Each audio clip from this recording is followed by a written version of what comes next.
Cook, you're always so eager to get carried away, aren't you? Miranda sneered. For a family that's not rich, maybe you shouldn't be enjoying this trip on my husband's money. Miranda, my sister-in-law, directed that snobby comment at our family. We were all in Hawaii on vacation, including her. Why would she say something so rude? My brother, who's a doctor, planned this trip, and she shouldn't complain given his generosity. But even though she annoys me, I can't say anything back because she's my sister-in-law. I was thinking about how to lighten the mood when suddenly, paft hada haga haga. My mom's laughter completely changed the atmosphere. My name is Elisa, and I'm 20 years old. I'm an ordinary college student at a private university's school of education. I want to become a childcare worker. My days are full of assignments, hands-on training, and part-time jobs. I work hard because of my family's support. I live with my parents. My dad works in an office, and my mom has a part-time job at a nearby bakery, just a typical American family. I find a lot of comfort in our normal family life. Besides my parents, I have an older brother, John, who is 8 years older than me. He graduated from a state medical school and works at the same hospital where our maternal grandfather is the director. Even though my brother is very accomplished, my parents, especially my mom, always support my dreams without comparing us. My mom is particularly thoughtful and considerate. She once told me, "You know, Lisa, it doesn't matter if your family is successful." My dad was a doctor too, but I chose to go to culinary school after high school. "Didn't you ever think about taking over Grandpa's practice?" I asked. "Darling, I was never interested in being a doctor. The responsibility of people's lives was just too much for me," she chuckled. "But you were an only child. Maybe Grandpa secretly wanted you to." "Maybe so, but it's my life, right?"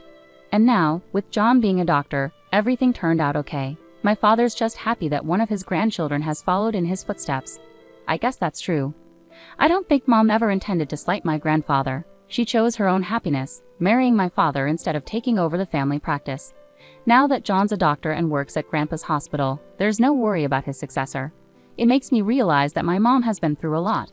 Because of her experiences, she's very supportive of me. Normally, with a brother who's a doctor, there might be expectations on me. But my mom never expects anything specific from me, nor has she ever abandoned me. She just believes in letting me be me and John be John. My dad feels the same way. When I told him I wanted to become a childcare worker, he didn't hesitate and just said, "Give it your best shot." I'm really lucky to have such supportive parents. Knowing their background, it's no surprise that John is also laid back. Despite being a doctor, he's humble and always encourages my dreams. Just the other day, after I finished my training, he called me. "Hey Elisa, you finished your training today, right? Well done." "Thanks, John. It was tough this time. I was working with 2-year-old toddlers." "Turbo twos, huh? It's amazing how you handle multiple kids at once. I really admire that." "Oh, come on, what you do, taking care of people's lives, is way more impressive." "You think? It's a bit awkward getting a compliment from my little sis. Haha." "Stop being so shy. Thanks for calling." "You bet. We'll hang out soon." Suddenly, a chilly voice from the other end asked, "Who are you talking to?" Ignoring the voice, John quickly said, "Catch you later," and hung up. It was Miranda, John's wife. It seems she doesn't like him talking on the phone. There have been times, whenever I hear her voice in the background while talking to John, he always ends the call as soon as she speaks up. It's clear she might be controlling towards him. I've always wondered why someone as kind as John married Miranda. Needless to say, I'm not fond of my sister-in-law. From the first time she visited our home for introductions, my impression of her was terrible. It was just me, John, and her at home since my parents hadn't returned yet. As soon as John stepped out, she turned on me. "What's your name again?" "Duh. Nice to meet you. I'm Elisa, John's sister." "Haha, that's funny. John is quite handsome, but you look nothing like him, huh?" "Oh. What?" "Elisa, right? Which university?" "Probably a state university aiming to become a doctor like John, right?" "No, I'm at a private university aiming to be a preschool teacher." As soon as I said that, her eyes widened in surprise. "What? A preschool teacher?" she exclaimed, covering her mouth with her hand. "Wow, I'm shocked. How does the sister of a doctor end up wanting to be a preschool teacher?" "Oh. What do you mean by that?" "Just what I said. Oh. Your parents must feel sorry. They have a brilliant son, and then there's you, wanting to be a preschool teacher. Oh. That's not true. My parents fully support my dream." "Seriously? Do you really think they're supporting you?" "No way, right?" "Oh. Do they just have low expectations for you?" "As long as they have brilliant John, that's all that matters to them." "Oh. That's not true." She said these hurtful things casually, leaving me at a loss for words. When John returned to the living room, she switched back to her cold demeanor towards him. Later, when Mom and Dad came home and exchanged greetings, she stayed distant, mostly interacting with John. My brother must really like Miranda because he always praised her, calling her incredibly kind and saying she makes calm, rational decisions. Our parents probably didn't know how to respond to John's high praise of Miranda. The next month, John and Miranda got married and became a couple officially. When they announced it, I casually asked my mom, "Mom, why did John choose Miranda?" "Why do you ask?" "Well, to be honest, she's not exactly pleasant, right? John may say she's kind, but maybe that's only when he's around. Look, if John is serious about her, we can't oppose it." "I guess so.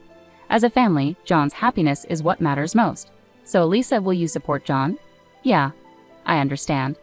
If John's happy with Miranda, I won't complain. But their marriage affects all of us. She's my sister-in-law now, and for my parents, she's their daughter-in-law. I can't help but worry about our future relationship given her attitude." A year after their marriage, Miranda's attitude hadn't changed. She would get annoyed when John and I talked on the phone. She often didn't come to family gatherings, leaving just my brother. Even when they did attend together on special occasions, she stayed on her phone and didn't engage in conversation. I had mixed feelings about her behavior, but they were married, and it wasn't my place to intervene. All I could do was hope for my brother's happiness. Then one day, when I got home from college, my mom suddenly said with a big grin on her face, "Elisa, we're going to Hawaii." "Kauai, yes, with John and Miranda, the whole family." "Why all of a sudden, and why not somewhere closer, but Hawaii?" I asked. "Well, it turns out John suggested this trip," she explained. "John did?" According to Mom, John wanted to make up for not spending enough time with the family in the past. Since Dad was turning 55 and Mom 50, reaching these milestones, he thought it was a good opportunity for a family trip. That's what my parents suggested. If we're going, we all want to go together, and that's how we decided on Hawaii.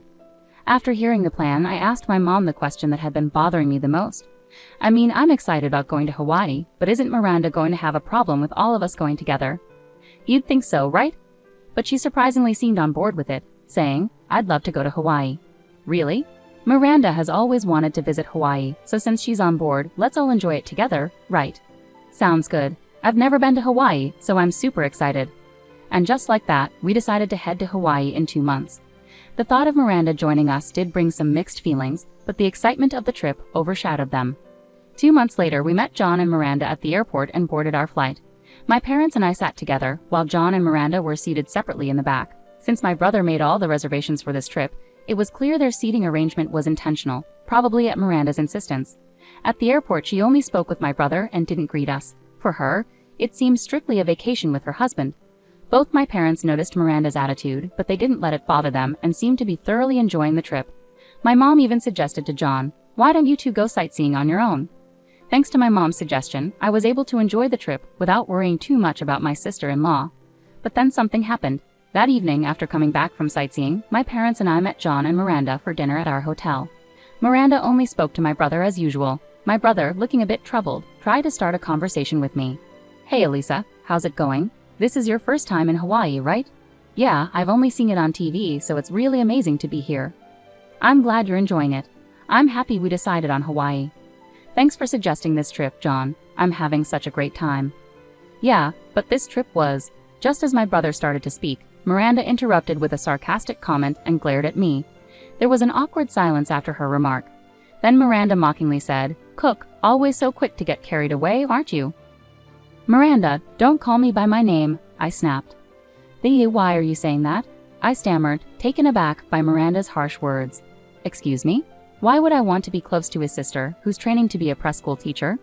With a father who's an office worker and a mother who works part-time? I only need John." "Hold on, that's not fair," I protested. "For a family that's not well off, maybe you shouldn't be living it up on my husband's dime." In that moment, anger and shock froze my thoughts. I couldn't find words to counter what she said. It's not that I couldn't respond, I was just so taken aback that I didn't know what to say. My dad and John seemed just as stunned. They stared at Miranda with mouths agape, while she busied herself with her phone. Suddenly, my mom burst into laughter. "Paft, ha ha ha." "Mom," I exclaimed. Sorry, my mom said, still chuckling. "It's just too funny, I couldn't help it." Lol. Seeing my mom laugh, Miranda's face instantly darkened.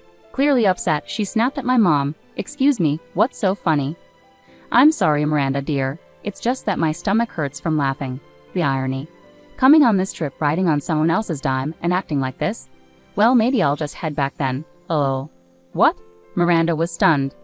My mom stood up and signaled to my dad and me. Let's go. We were surprised by my mom's response, but we followed her lead and left the table.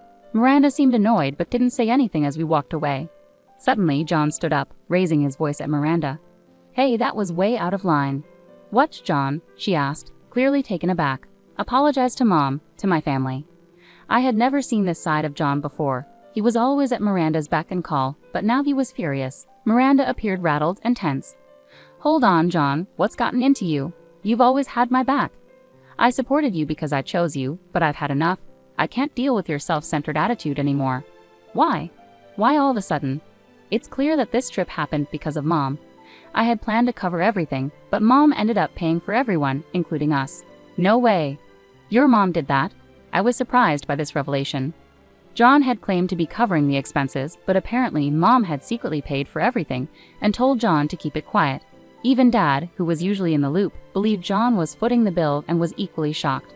Miranda, speechless, listened as John delivered his final blow. Thanks to the mom you always mocked, I got the job at the hospital, which supports us all. Don't you understand? What do you mean? Why bring your mom into this? Have you forgotten already? The head of the hospital where I work is my mom's dad. No, you're lying. I knew it. I always felt you weren't interested in my family. You never really listened, did you? You just wanted to marry a doctor like me, didn't you? No, that's not true. I mean, yes, I wanted a better life, but that doesn't mean I disregarded you, John. Miranda reached out, but John forcefully pushed her hand away. His anger was palpable, his gaze icy and intense. Don't play games with me. I didn't marry you to be used. I was foolish to marry you, deceived by your motives, but I did love you sincerely, Miranda, yet you insulted my family. Wait, John, I promise I'll. It's too late. Even if you change now, your hurtful nature won't. I won't spend my life with someone who looks down on my family. It's not my parents who should leave. It's you, Miranda. Miranda's face drained of color as John's words hit her hard. Tears welled up in her eyes as she pleaded with him. Please wait, John. I'm begging you. Forgive me. I'll do anything. But John's expression remained cold and unmoved.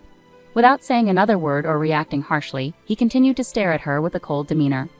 Unable to bear the tension any longer, the next day, Miranda left the country alone. Later, I learned they divorced, with an agreement that Miranda would never contact John again. There was no division of assets, and it was as if her insults had never happened. However, Miranda's fixation on John grew troubling. She reportedly even showed up at his workplace, prompting John to involve the police, resulting in a restraining order against her. Now living under her parents' watchful eyes, Miranda leads a secluded life. It seems unlikely we'll see her again. Our parents also seem relieved. The happiness of our family remains the most important thing to us all. This experience has once again reminded us of that.